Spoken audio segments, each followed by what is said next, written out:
Markazlashgan issiqlik ta'minoti sohasida bugungi kunda juda katta ishlar amalga oshirilyapti. Andijon shahar hududida Jahon bankini mablag'lari hisobidan 1-sondan to 5-son MFgacha over 270 ta ko'p qavatli aholi turar joylarini markazlashgan issiqlik ta'minoti bilan ta'minlashlar amalga oshirilgan.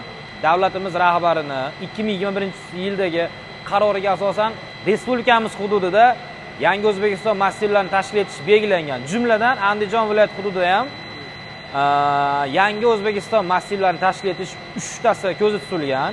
2021-yilda o'zida Asaka tumanidagi Chek MF hududida Yangi O'zbekiston massivi tashkil etilgan bo'lib, u yerda ham 4 megavatdan kam bo'lmagan markazlashgan issiqlik ta'minotiga ega bo'lgan tizim yo'lga qo'yildi. Sharxon tumani Karnach MF hududida tashkil etilgan Yangi O'zbekiston massivida bugungi kunda mana hozir sinov ishlarida qatnashib turibmiz. Ushbu qozonxonamizni bugungi kundagi quvvati 6 megavat bo'lib, yana kelgusida bir necha qozonlar o'rnatilishga mo'ljallangan, jami quvvati 32 megavatga, ya'ni Sharxon tumani Karnach MF hududidagi jamiki 100 ta qurilish rejalashtirilgan ko'p qavatli uylarni o'z ichiga oladi. Bundan tashqari O'zbekiston massiv hududida qurilish rejalashtirilgan ijtimoiy soha obyektlari, byudjet tashkilotlari markazlashgan issiqlik ta'minoti bilan ta'minlanadi.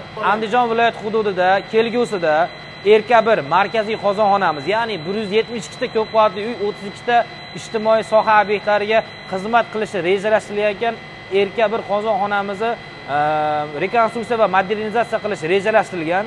Bugungi kunda texnik iqtisodiy ko'rsatkichlar, ya'ni TOlarimiz ishlab chiqilmoqda.